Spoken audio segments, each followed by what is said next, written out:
Welcome to a video on the How to Counter series, where I shall teach you how to counter some of the most obnoxious characters in the game.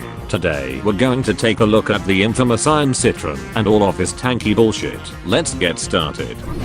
Before we learn how to counter the Iron Citron, let us first take a look at what they are capable of and how much of a threat they are on the lawn. The Iron Citron is a member of the Citron class, whose primary is that of a bolt-action cannon that fires out a single shot before having to reload, which takes 2 seconds every time he fires. The projectile fired can deal 50 damage for a direct hit and up to 25 for the splash in a rather large radius. The weapon, much like every other variant in the Citron class, is subject to harsh damage drop-off, with it going down to 15 damage for a direct hit and up to 7.5 for the splash.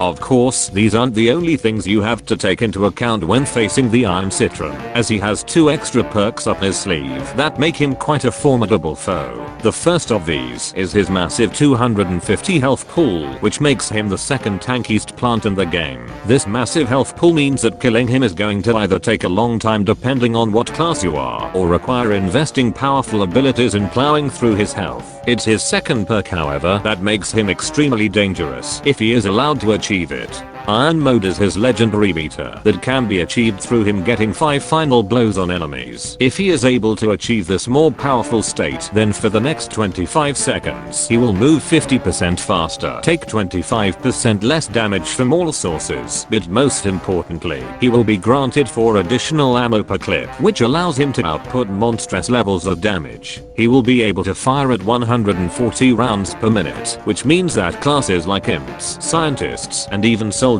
are not safe, as he is capable of taking them out in less than a second if he has competent aim. He'll even be able to shred through beefier classes like All-Stars, SBs, and Z-Mechs to an extent, as the fast rate of fire means that their massive health pools will be no match for this walking vitamin of destruction. It's because of this that it is strongly advised to prioritize taking him out before he achieves his more powerful state, and should you ever see him in it, unless you have access to a high damaging ability like ZPG, Imp Hunt, or are a high damage class in general, try and stay out of his path if you can, or if you have access to either of the aforementioned things, then be sure to take him out quickly. It is also important to know what kind of Iron Citron you are facing, mainly in terms of if they have the reload upgrades equipped or not. For if they do not have them equipped, then the Iron Citron's damage output will be low, to the point where it will take them quite a lengthy period of time to kill. So if you happen to come across someone who does not have them equipped, then you will be at a significant advantage over them.